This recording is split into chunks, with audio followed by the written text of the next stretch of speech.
Hi everyone, it's Michelle from Country Morning Creations, and I am here with my monthly videos to update you on what I'm doing.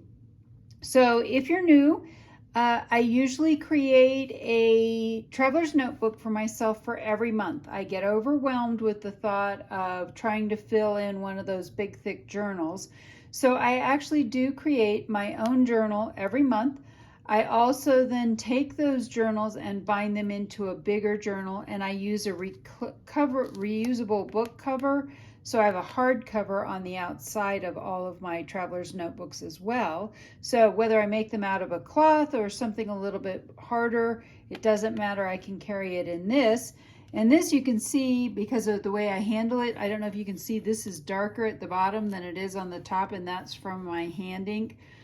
My hand oils. So anyway, let's do this. I'm going to take my April journal out, and let's take a flip through of that before we move on. So my April journal, I did a cloth cover.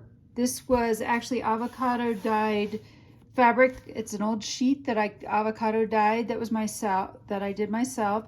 And then these are from Lavish Laces, or no, I will put whoever it is down below. This wasn't Lavish Laces. Some of this was all created by someone who actually dyed all of this lace and things like that. So I can't remember off the top of my head who that is.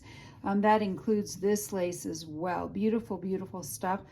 This was something that I created for the cover. From the digital kit. It was a sewing theme, so that's why you'll see some sewing in the actual journal. And so that was that. This is my cover page, and you'll see that throughout my journal, again, I do a lot of different collaging. I like to do something creative every day. I did some sewing on these flip outs, and I had a set of girls for this one. This is just sewing paper, so I have that lovely crinkly pattern crinkle sound. Lots of sewing themed ideas throughout this, different collages. This is a 1970s remake of a Sears catalog from the 1920s. So don't worry, I'm not cutting up an actual 1920s catalog. Again, more flips. And then this was from that kit also. That is the, I printed on vellum. So I am still in the process of making this kit into a journal kit as well. And so I've got, sometimes I did some different things, like especially in the middle of the month where I'm kind of changing. Oh, the other thing I did was I used 2 different inks. I've never done that before. I usually pick an ink color and do it all the way through, but both of these colors lent themselves so much to just using this. And they're both from Ferris Wheel Press. I'll give you that information down below also in the description box. But I'm excited to say that I just received news that my discount code, which is code COUNTRY for Ferris Wheel Press, now gets you 15% off, not just 10% off. So you heard it here first. Again, sometimes I did stuff in the middle. I went ahead and threw some extra pieces on different pages.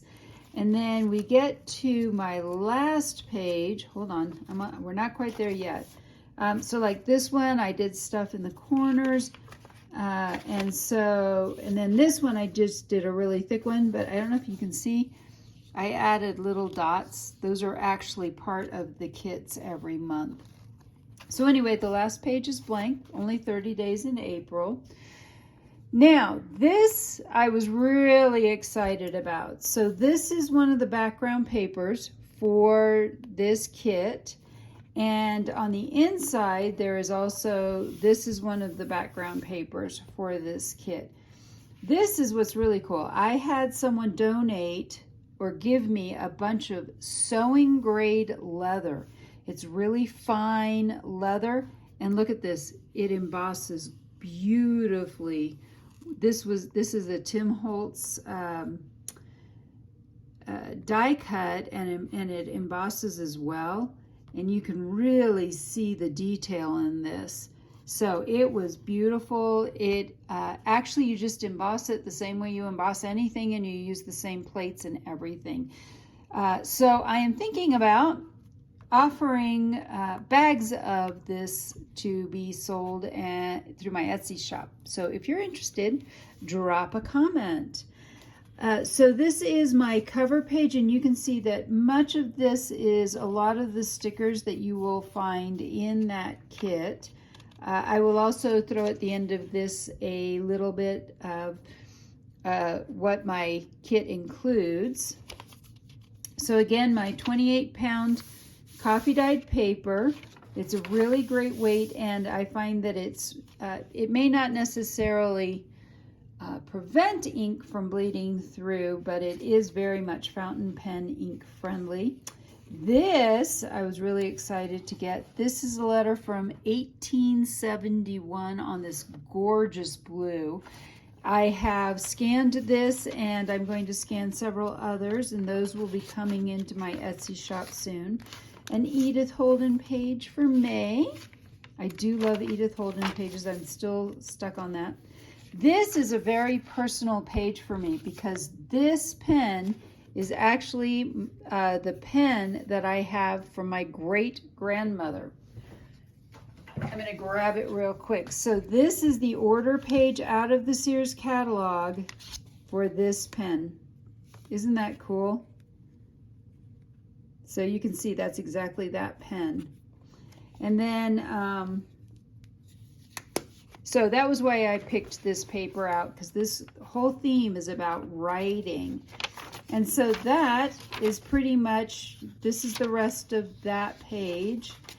The Edith Holden page, and then last but not least, the rest of this gorgeous letter. And I did scan the backside, which back in the day they didn't have envelopes. You simply folded up your letters and sealed them with wax. And that is that, and that's that gorgeous background paper. So I am going to put this now in this book, and we're going to, I will now be ready to start May. Are you guys ready for May? I know I'm kind of sort of am and not. I only have less than 3 weeks left of school. Our school gets out May something, 17th, I want to say, middle of May is when we're done. But we do start back the first or second week in August. So it's not like we get May through September off. And we're only a 4-day-a-week school because we're a country school. So I love that also about it. There we go. Couldn't get my fingers to work. So anyway, I hope you've enjoyed the flip through of both of my journals, the real quick one of my new one, and to see what I did with my April one. And I hope I've inspired you to be creative today.